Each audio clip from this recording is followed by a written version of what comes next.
전 세계 수천만 명이 물론 FIFA 월드컵을 시청하고 있고 실제로 다양한 경기를 직접 관람하는 사람들까지 합치면 그 수는 훨씬 더 많아요.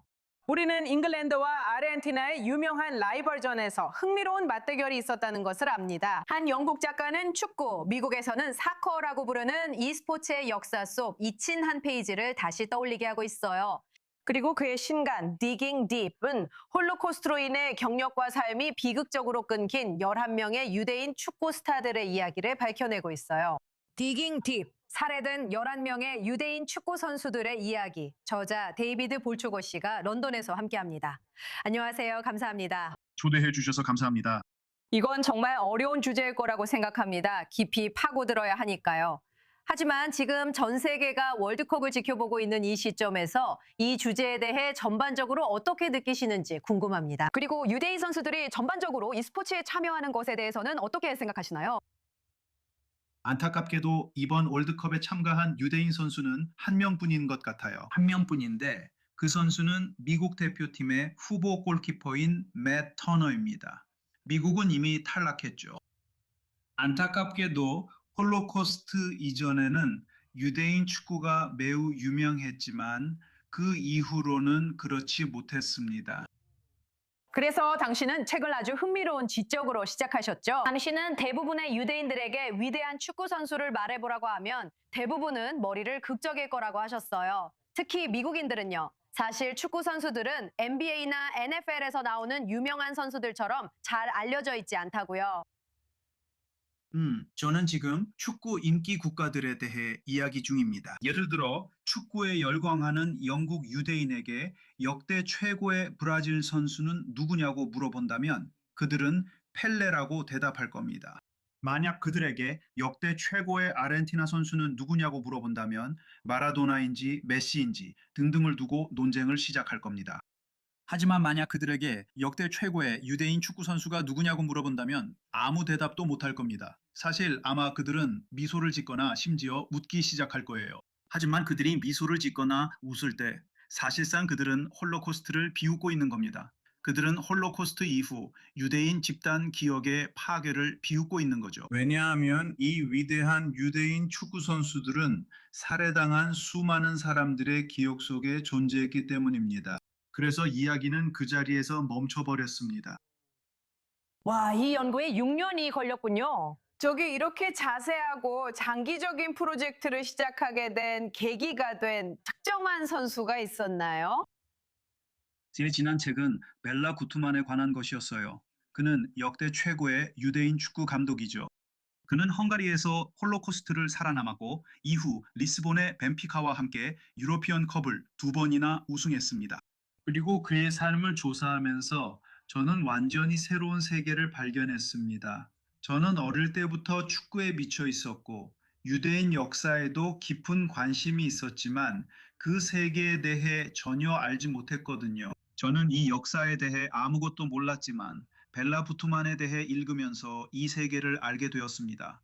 왜냐하면 그의 동료들, 코치들, 팬들, 그리고 중앙 및 동유럽에서 축구에 관여했던 수많은 사람들이 모두 유대인이었기 때문입니다. 그리고 그들은 오늘날 우리가 알고 있는 축구의 발전에 매우 중요한 역할을 했습니다. 와, 정말 흥미롭네요. 홀로코스트가 다양한 스포츠와 권투 선수들에게 미친 영향에 대해서도 들을 수 있죠. 많은 훌륭한 레슬러와 권투 선수들이 있었지만 그들 중 다수가 수용소에서 나치들을 즐겁게 해야 했습니다. 이런 이야기를 저희도 들은 적 있습니다.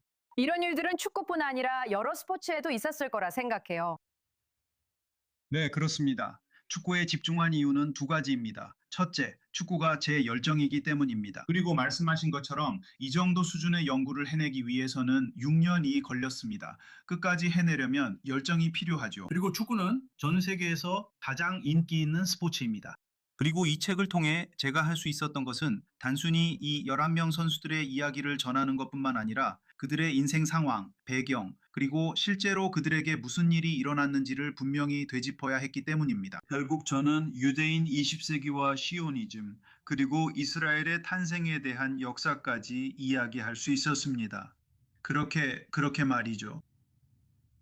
이 11 선수들의 이야기로요. 알다시피 우리는 축구가 세계에서 가장 인기 있는 스포츠의 가능성이 크다는 걸 압니다. 확실히는 모르지만요. 당연히 아시겠지만 이스라엘 아이들은 모두 메시나 호날두가 되는 꿈을 꿔요. 그러니까 여기 이스라엘에서 우리가 이렇게 다시 돌아온 느낌이 어떤지 설명해 주세요. 이 나라, 이 국가는 탄생했고 지금 이 순간에도 많은 유망한 운동선수들이 이곳에서 자라고 있어요. 제 꿈은 제 책이 히브리어로 번역되는 걸 보는 거예요. 그리고 저는 이스라엘의 젊은 축구 선수들이 위대한 유대인 축구 선수들의 영광스럽고 풍부한 전통을 이어가고 있다는 사실을 자랑스럽게 여겼으면 좋겠습니다.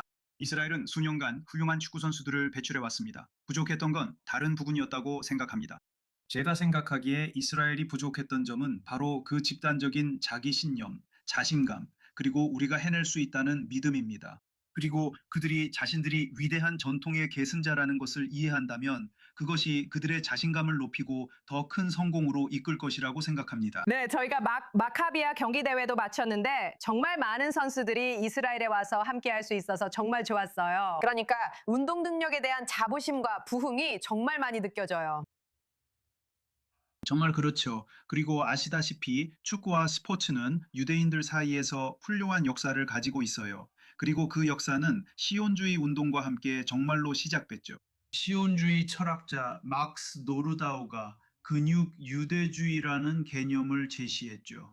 그는 유대인들이 예시바에서의 종교적인 생활 방식에서 벗어나야 하며 몸을 단련하고 건강해져야 한다고 믿었습니다. 그들은 스포츠를 하고 자기 조국을 지키는 법을 배워야 한다고 했고 그게 시작이었습니다. 그리고 중앙 및 동유럽 전역에는 시온주의 축구 클럽과 시온주의 스포츠 클럽의 훌륭한 전통이 있습니다.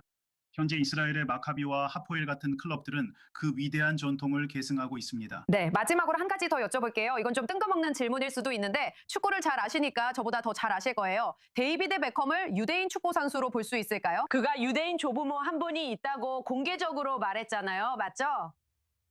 맞아요. 그렇죠. 그리고 제 생각에는 유대인들은 훌륭한 축구 선수를 찾기 위해 정말 애써왔고 누군가를 유대인이라고 말할 수 있으면 그렇게 하려고 했던 것 같아요.